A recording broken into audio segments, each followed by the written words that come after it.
Foreign language skills. Intermediate. Module 8. Formation of children from early ages, preschool education or independent training. 8.1. Most kids say they don't like school. They say their subjects are boring or there's too much homework.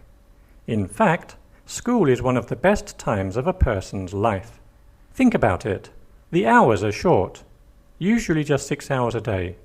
You have the opportunity to learn lots of really useful stuff. You get to do science experiments, learn a musical instrument and play sports. On top of that, you get loads of holidays. Oh, I nearly forgot. You also get to see and play with your friends 5 days a week. What is there not to like? Okay, school lunches are not the best in the world, but you can bring your own lunch. And yes, exams are stressful. But if you study, you'll do well in them. I'd love to go back to school. If I had another chance, I'd try my best in every subject. 8.2.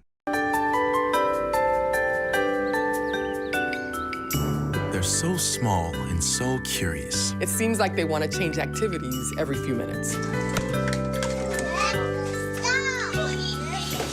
They're at play, but nothing could be more important.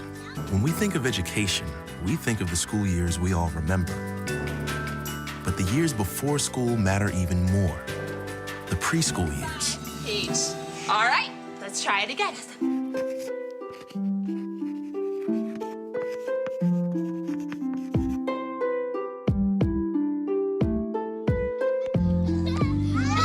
The first 5 years of life are full of discovery. And though some days might seem repetitive to you, for a child, there's always something new to explore. Sometimes parents think of school as it begins in kindergarten. It really does. Science tells us why. Studies show that the brain develops quickly during these first few years. And the more that you keep that brain busy, the better it will develop and be ready for school when the time comes. Simply put, busy babies become better students. The first few years of life are very important in terms of brain development, in terms of structural development of the actual brain itself, as well as functional. So what kind of environment the child is exposed to during those early years will impact that child's intelligence as well as the child's personality later in life. Awesome. Let's see. Whether it's drawing, building, or even talking, it's all play to them. These activities are actually stimulating brain development, and it's these activities that give parents the chance to make sure their child is developmentally on track. It's really important for parents to be aware of the fact that their kids have developmental milestones, that by certain ages, they are supposed to accomplish certain tasks and be able to do certain things. By age 3, your child will likely learn how to feed themselves, walk upstairs with alternating feet, and by this age, they should be toilet trained during the daytime. 4, they will listen to stories attentively, brush their teeth, and play well with other children.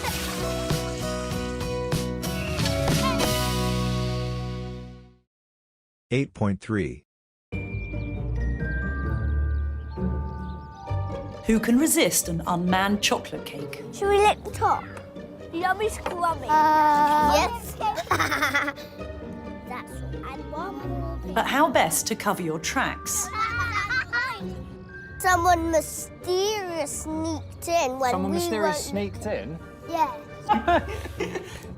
Lying is a really important developmental skill. It tells us that the children can work out what's in someone else's mind in order to try and deceive them. A thief came in and took that. They flew down, ate it, and then flew back. So an elephant and a giant bird came and smudged the cake? Yeah. To test the children's lying skills at different ages, we left them alone with a rigged gumball machine and told them not to touch it. First, we see how the 4-year-olds handle the situation. I want a sweet now. Who wants to turn it? Do you want to turn it? Do you want to turn it? Whoa! And it's Oh gone. no, they made Zoe turn it.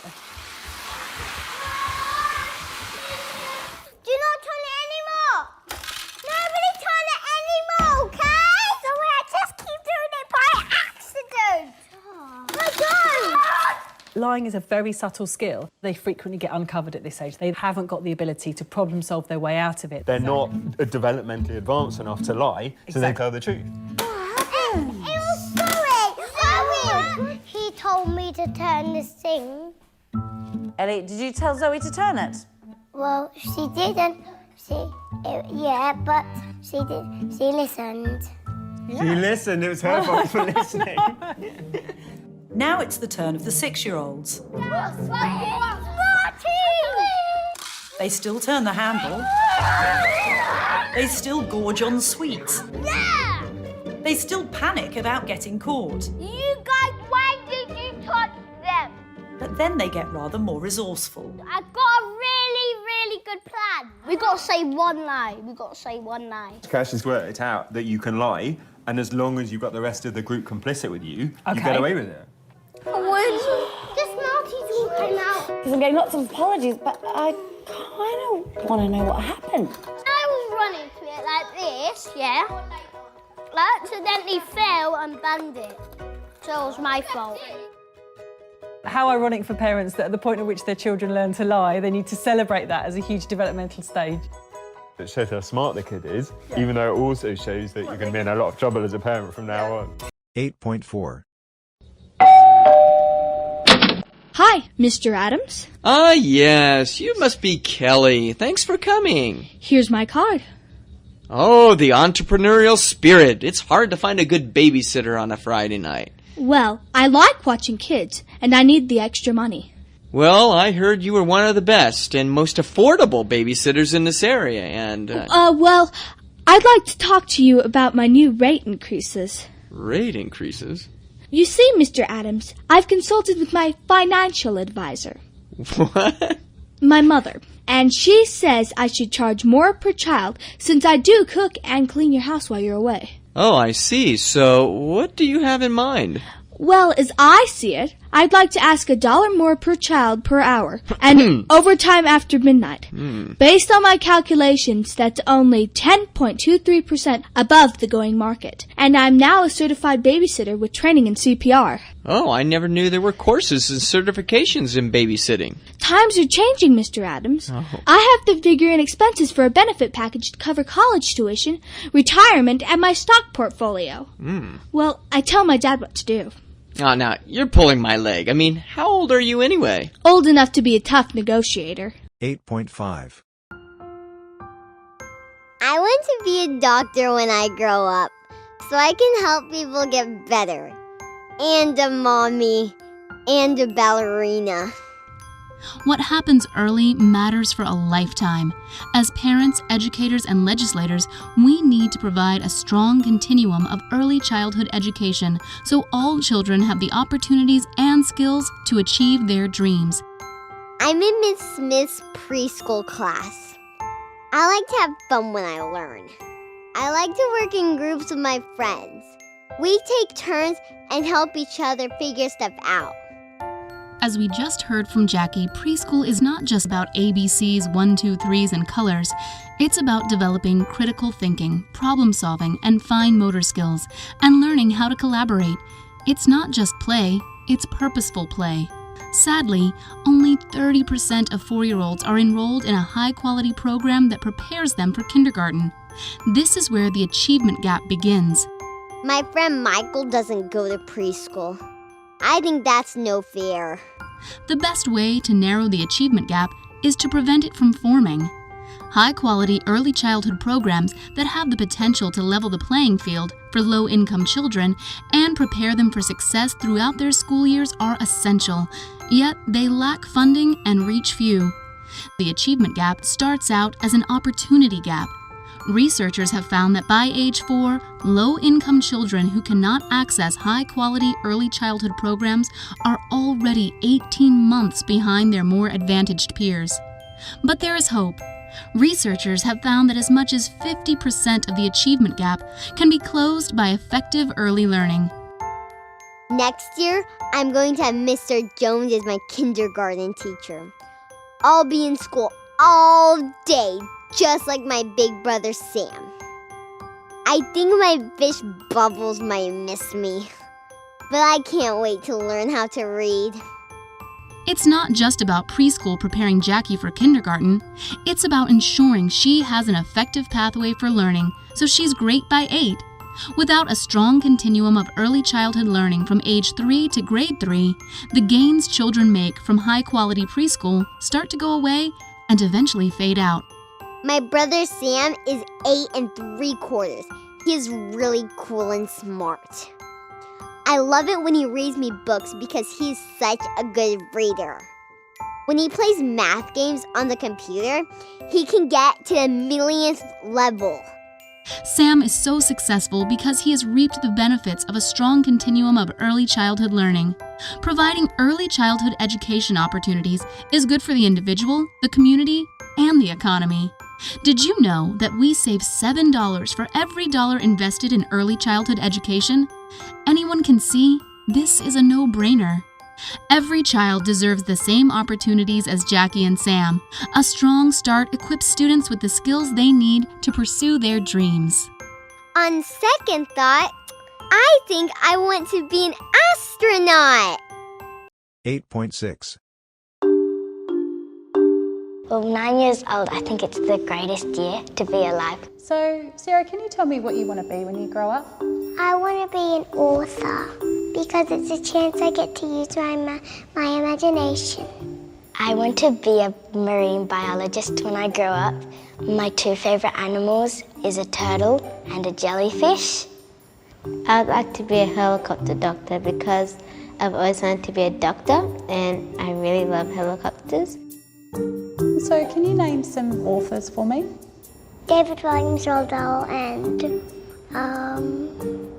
I look up to Charles Darwin and Jacques Cousteau. Do you think there's more men or women who do that job? I don't think it's a job that women would be interested in. Why? Because I think women would be more into being a nurse.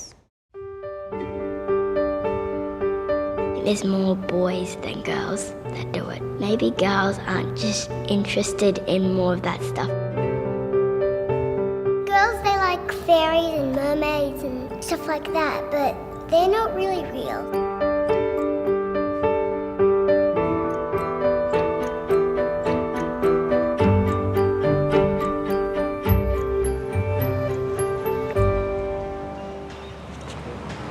You've got someone coming to meet you now. Hi, I'm Claire. Hi, Claire. I'm one of the helicopter doctors. Nice to meet you. Nice to meet you too. How are you going? Good. I'm really excited. My name is Sam. I work here at Sea Life Sydney Aquarium and I'm a marine biologist here. My name's Jacqueline Harvey. Do you know what I do for a job? What do I do? Right. I write books. Do you like reading? Do you want to get in? Yes. Up your hole. Where you're sitting is exactly where I sit when we fly. Really? Yeah, exactly where I sit. I'm in charge of this tank and I look after absolutely everything in here. So we have 2 dugongs and we have a whole bunch of sharks and rays, which are called blood. I wrote a book called The Old Woman Who Lived in a Tree. Oh. So why don't you read me this, the first page? Once upon a time, there was an old lady who lived in a tree. One day, the old lady went for a walk. So you can be an anaesthetic doctor, or you can be an intensive care doctor, or an emergency doctor. There's so many different options. Cool. Yeah. There's not really a difference about boy and girl writing, so they can both become an author. I was like, oh my gosh.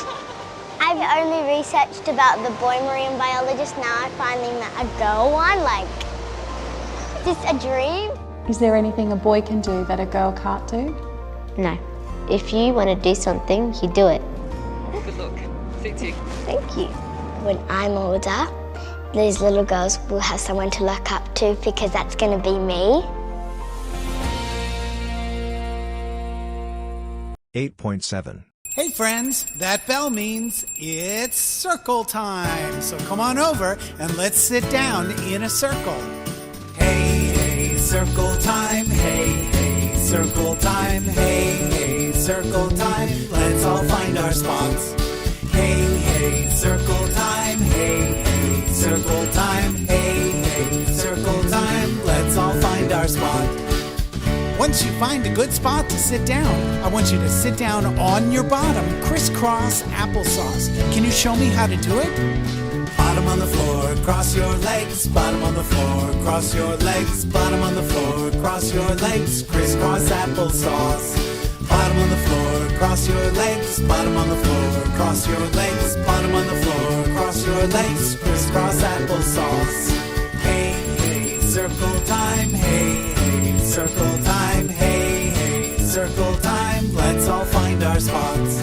Bottom on the floor, cross your legs, bottom on the floor. Cross your legs, bottom on the floor. Cross your legs, crisscross applesauce. Great job, everyone. Once you find a spot and sit down on your bottom, I want you to listen carefully and follow along. We're going to start by tapping our heads. Tap your head, 1, 2. Tap your head, 1, 2. Tap your head, 1, 2. Now let's wiggle our ears.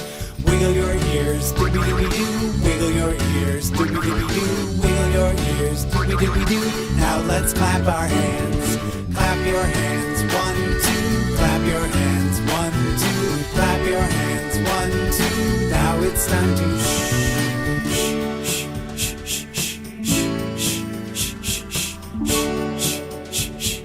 listen to your teacher.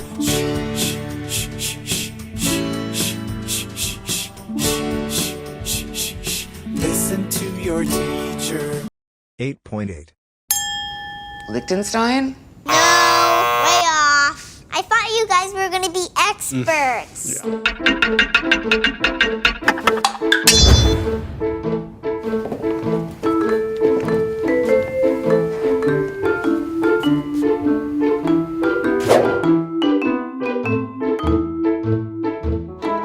Hello, my name is JJ. I'm 5 years old. I like to make things. Are you ready to name that art? Yes.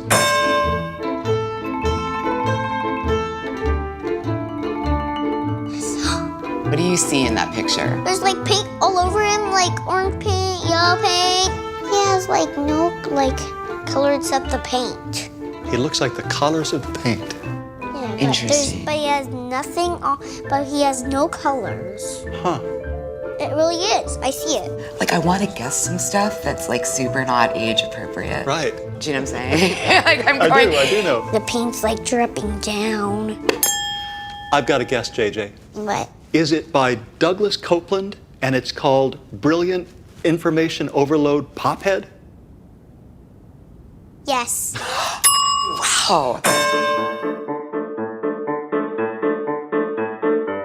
What do you see this time? There's a yellow background and there's like marbles all over. Like. When you say marbles, could it be dots? Yeah, I think. JJ, what happens when you zoom in on the painting? It gets like even closer. Closer. It's getting cool. I found something. There's faces in the tears. Faces in the tears? Is the artist Chris O'Feely? No woman, no cry. Yes. Oh, finally, am Nice I right? job, Shayna. Yeah, Thank you, nice John. job.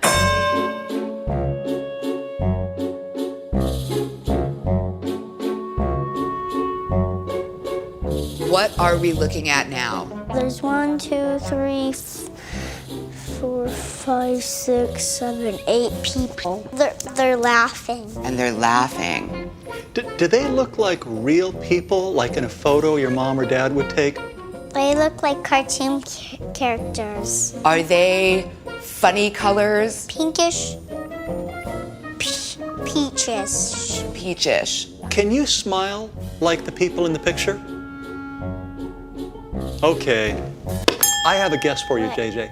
Is the artist Yu Minjun? Yes, you're right. Ah, he's one of the Chinese sarcastic realists. I bet it's Freedom and Leisure 10. You're right again. John! Hey, John! Thank you, JJ. Thank you. Thank you so much. Thank you. 8.9. What a child experiences during the first years of their life has a lasting impact on the development of their brain. While genes set the roadmap, experiences create the neural connection inside the brain that sets the foundations of our emotions, language, motor skills, vision, and memories. If one region gets additional stimulation, the neural pathways within that area and the connections to other areas grow stronger. This process is called synaptic pruning.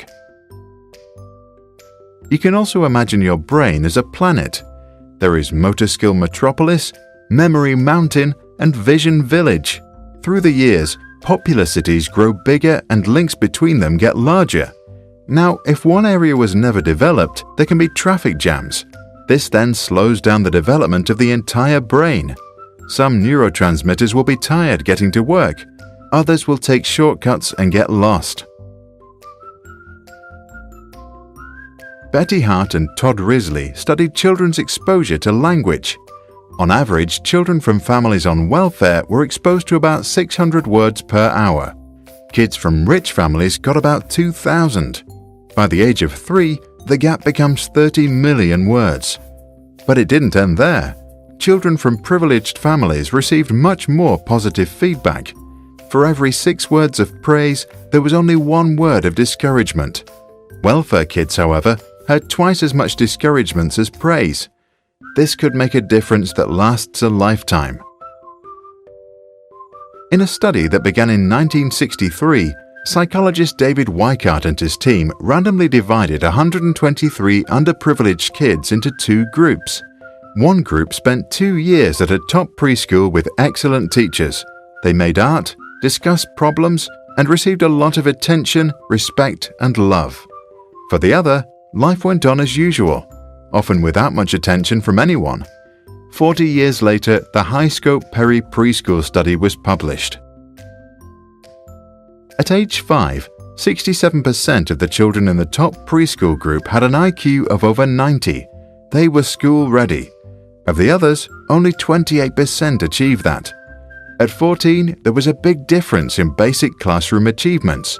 At 27, the top preschool group were more likely to own their own home. And at age 40, they earned more money and were less likely to ever be sentenced to jail. The researchers concluded that the 2 years at preschool nourished the children not only intellectually, but also gave them social skills, courage, and perseverance. This combination of character strength, also called grit, was later responsible for their success in life. The $15,000 invested in putting those kids into preschool later benefited the entire society, mainly through a reduction in crime. The total return of investment was estimated to be at $195,000. In 2006, Nobel Prize-winning economist James Heckman published what became known as the Heckman Curve. It shows the return of investments in education, which is the highest in the early years. Governments have since started to act. In Germany, parents get a lot of financial support to raise their kids. In Japan, mothers or fathers can take a full year of paid leave. In France, all children go to kindergarten free of charge. If you happen to be in charge, know that with every extra minute you spend encouraging and talking to that little troublemaker, you might be doing him a favor for life. According to the University of Michigan, regular family dinners are a stronger predictor of good grades than doing homework.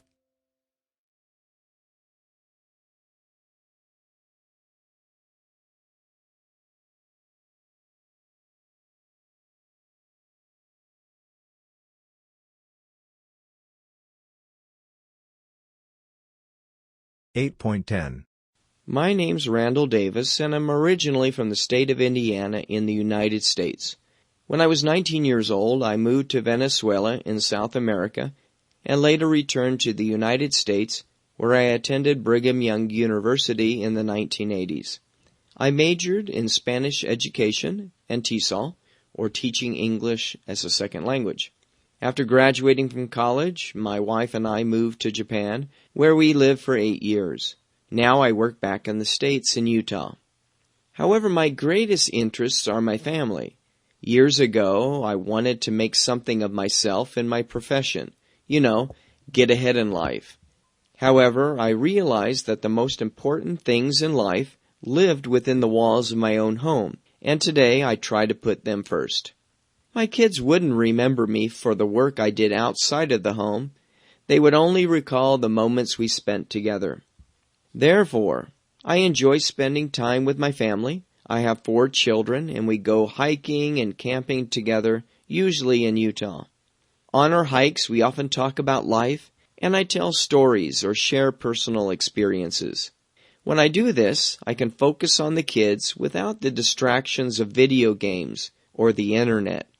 Telling stories sounds easy, but when you have to think of a new story on a hot 12-kilometer hike through the desert, you have to come up with ideas off the top of your head. Now, this doesn't mean we don't have problems. All families face challenges in their lives, and our family is no exception. However, we try to talk openly about our problems, and we try to solve our problems together. Building a strong family takes time, but it's worth the effort. 8.11. So your favorite age group is the junior high school age. Yeah. Do you have much experience teaching younger children? Younger children, like toddler age? Well, how about elementary school? Yeah, elementary school I've been teaching for about 5 or 6 years. They're fine. You just have to be a bit silly with those kids. Yes. Just have a good time. Can't really be too serious when you're teaching young kids because they're still kids. That's true. So how about younger than that? How about the kindergarten age? How are they for you? They're probably my Achilles heel. I'm not great with kindergarten students or younger than that because they don't respond to reason. Right. Yeah. So they're difficult for me to teach. I prefer teaching older students. How about you? What kind of age range do you like teaching? I think I appreciate all parts of all age groups. Every group has its pros and cons. Recently, I've been teaching university students, and I think I'm remembering how much I enjoy it because they are adults, and you can treat them like adults, and you can still have a bit of silly fun with them too. Yeah. So these days, I think I prefer teaching the older students, the university age students. You can really go into topics quite deeply. Yeah. And you can get some interesting answers from some students. Other students, of course, you can't. Everyone's different, right? Yes, you just have to find a way of teasing their potential out of all of them, I think. Is there a group that you don't like teaching? I'm not used to junior high school children, junior high school students. I don't have any experience with them, so that would make me nervous, I think. How do you think they would be different to university students?